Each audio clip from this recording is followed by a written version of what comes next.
Wali Kota Semarang Hendrar Prihadi pada Rabu pagi meninjau pembangunan sistem penyediaan air bersih di Kecamatan Ngalian.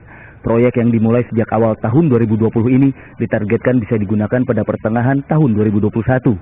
Anggaran yang disiapkan sekitar 1 triliun rupiah untuk memenuhi pelayanan air bersih di 3 kecamatan, yaitu Ngalian, Tugu, dan Semarang Barat. Jadi ada sebuah optimisme proyek ini yang ditargetkan selesai pada bulan Mei 2021, kemungkinan Januari atau Februari sudah bisa dioperasikan.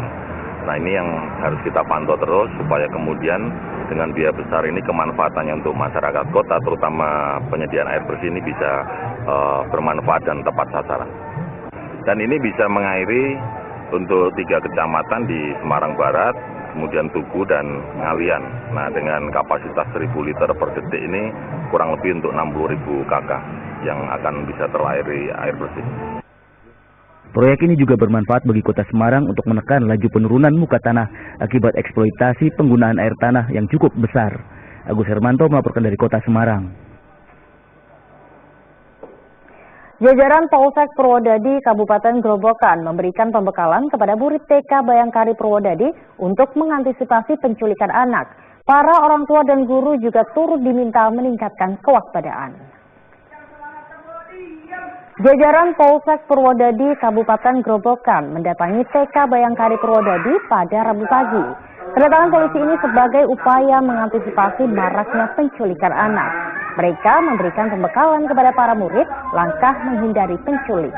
Salah satunya yaitu jangan bermain sendirian dan tidak mudah mempercayai orang yang belum dikenal. Para orang tua dan guru juga turut diminta meningkatkan kewaspadaan.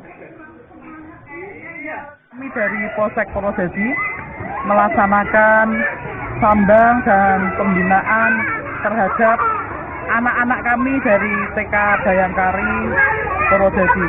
Yang pertama berkaitan dengan maraknya sekarang isu atau kejadian penculikan yang terjadi di mana-mana.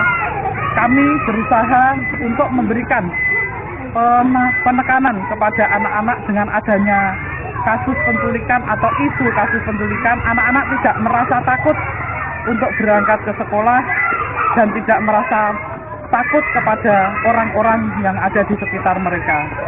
Yang kedua, kita berikan pembekalan apabila itu memang betul terjadi.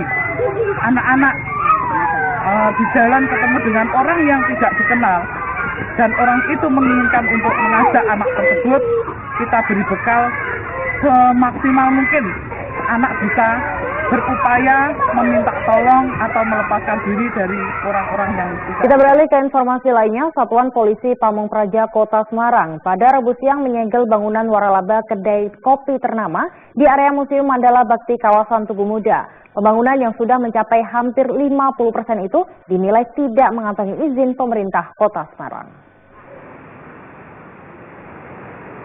Inilah bangunan waralaba kedai kopi ternama yang disegel Satuan Polisi Pamung Praja Kota Semarang. Pembangunan gerai di area Museum Mandala Bakti kawasan Tugu Muda ini dinilai tidak mengantongi izin pemerintah Kota Semarang. Petugas menghentikan segala aktivitas pembangunan yang hampir mencapai 50% di lahan cagar budaya tersebut. Yang jelas bangunan yang tidak berizin pasti akan kami tutup sementara dengan segel. Jadi dengan proses nanti yang bersangkutan kami undang. Ya kami undang untuk segera melengkapi klarifikasi kaitan dengan perizinan.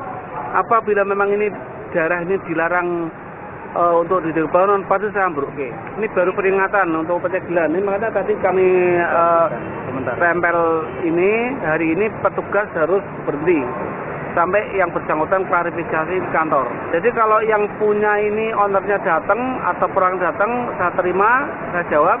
Kalau sampai dia nggak datang, saya tutup. Karena jangan sampai pelanggaran perda ini saya sendiri yang di pinggir-pinggir desa, apalagi ini di tengah kota dan ini daerah cagar budaya. Kami tidak memasalahkan ya ini kerjasama dengan pihak apapun, tapi aturan itu dipenuhi gitu aja. Setelah melakukan penyegelan, petugas memberikan waktu 7 hari kepada pengelola waralaba untuk melengkapi izin pembangunan sesuai peraturan daerah Kota Semarang. Agus Hermanto melaporkan dari Kota Semarang. Propam Polda Jawa Tengah mencukur paksa rambut 5 anggota Polres Grobogan saat melakukan razia pada Rabu pagi. Kelima polisi tersebut dianggap tidak menjaga kerapihan yang menunjang kinerja pelayanan kepada masyarakat. Propam Polda Jawa Tengah bersama Propam Polres Grobogan melakukan razia saat apel pasukan pada Rabu pagi. Hasilnya, 5 anggota Polres Grobogan yang memiliki rambut gondrong terpaksa dicukur paksa. 5 polisi ini dianggap tidak menjaga kerapihan yang menunjang kinerja pelayanan kepada masyarakat. Bahkan kartu tanda anggota atau KTA mereka ditahan. Kelimanya boleh mengambil kembali KTA setelah merapikan potongan rambut. KTA nih, Jatiwilayah. Polda Jateng melaksanakan kegiatan disiplin ini di seluruh wilayah Polda Jateng. Jadi tidak hanya di Polres Grobogan saja, namun kita terjadwal melaksanakan kegiatan tersebut di Polres jajaran. Kita menemukan pelanggaran berupa ada rambut yang masih belum rapi. Masyarakat Dusun Sinawah, Kabupaten Grobogan mampu menghasilkan aneka kerajinan bambu yang menarik dan bernilai jual tinggi. Meskipun dikerjakan secara manual dengan peralatan seadanya, namun hasilnya menembus pasaran kota-kota besar.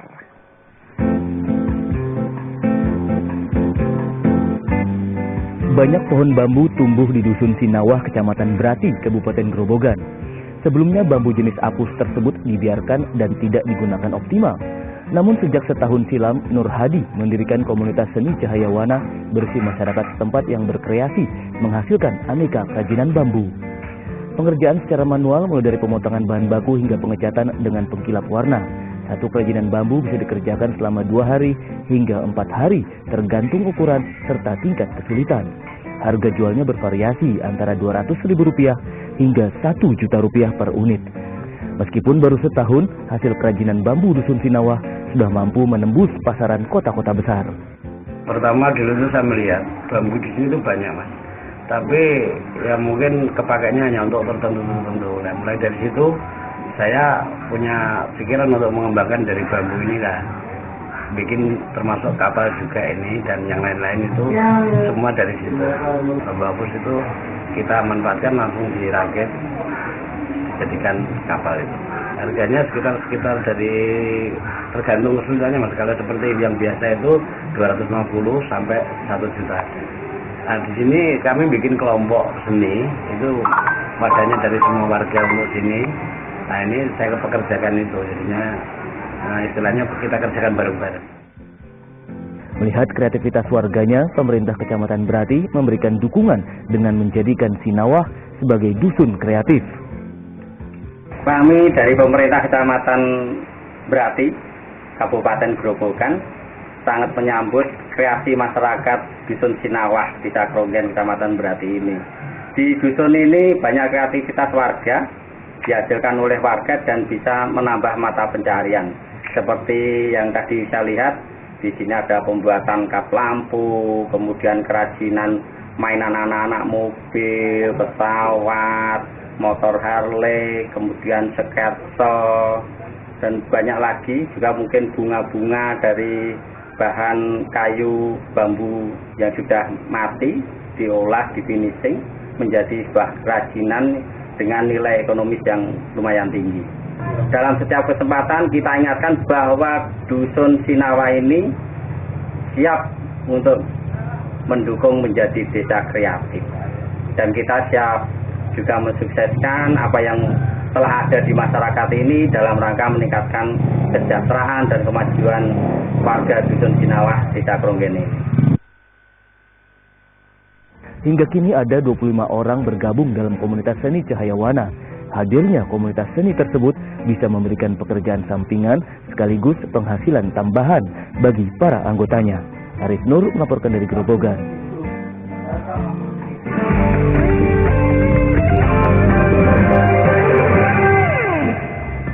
Kembali kami sampaikan berita Semarang Utama hari ini.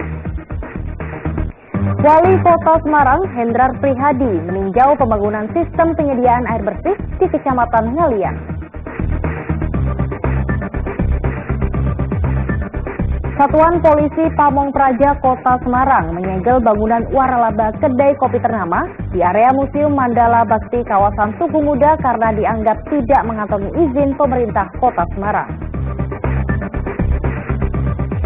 Masyarakat Dusun Sinawah, Kabupaten Grobogan, mampu menghasilkan aneka kerajinan bambu yang menarik dan bernilai jual tinggi.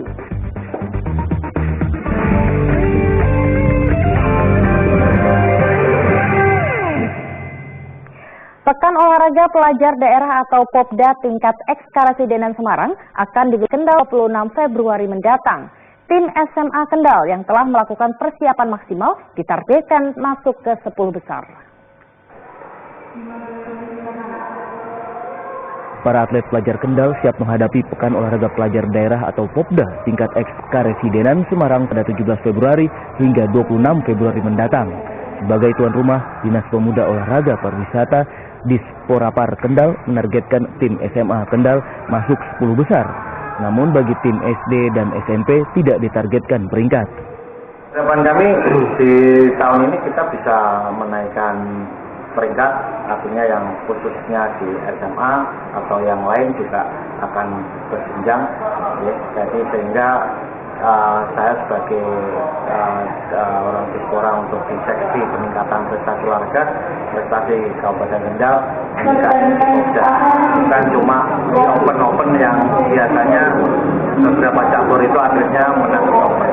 Jadi sekali lagi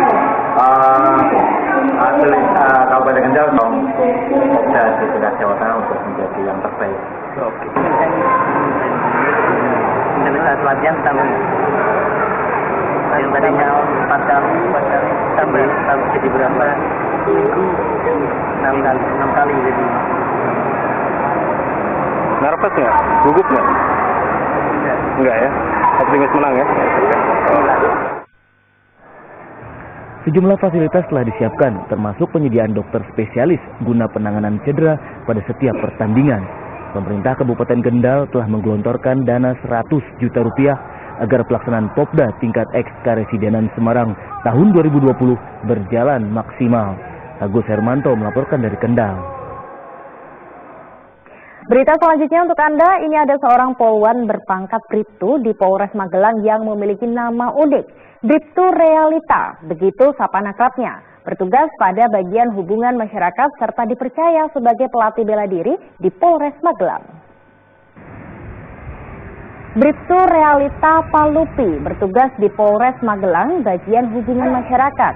Karena memiliki nama yang unik, Bribtu Realita sering mendapat pertanyaan dari rekan kerja ataupun orang yang baru dikenal. Wanita kelahiran tahun 1995 ini dikenal periang dan dipercaya sebagai pelatih bela diri di Polres Magelang. Itu pernah nggak diajak sama teman-teman atau diledek-ledekin di kampus, di sekolah maupun saat di polwan, pendidikan polwan itu seperti apa?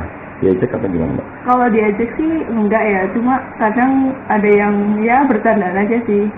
Realita kehidupan, realita apa gitu, realita cinta rock and roll biasanya kayak gitu. Tapi kalau diajak dalam hal yang serius, sepertinya enggak sih ya, karena mungkin teman-teman udah pada tahu kalau memang namanya realita gitu. Ya, realita itu kan istilahnya kenyataan, fakta, gitu, fakta. Jadi memang kami punya harapan kenyataan. Itu namanya sebenarnya realita Palupi. Palupi itu kalau bahasa Jawa itu tulodo. Biasa kami di tempat kami yang baik-baik. Jadi tulodo yang baik-baik. Jadi anak saya dengan harapan kenyataan yang baik-baik. Persatuan Wartawan Kendal pada Rabu siang menggelar donor darah memperingati Hari Pers Nasional. Dalam acara ini juga diadakan santunan bagi kaum duafa dan yatim piatu. Guna memperingati Hari Pers Nasional ke-74, Persatuan Wartawan Kendal pada Rabu siang menggelar donor darah di pendopo Kabupaten Kendal. Melalui donor darah diharapkan dapat menambah persediaan darah Palang Merah Indonesia atau PMI Kendal. Dalam acara ini juga diadakan santunan bagi kaum duafa dan yatim piatu.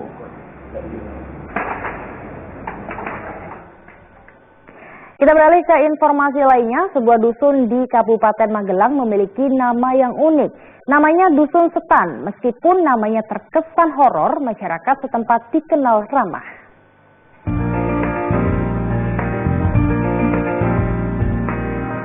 Inilah pintu gerbang Dusun Setan di Desa Candiretno, Kabupaten Magelang.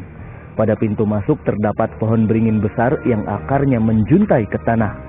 Meskipun nama dusun terkesan horor, masyarakat setempat dikenal ramah.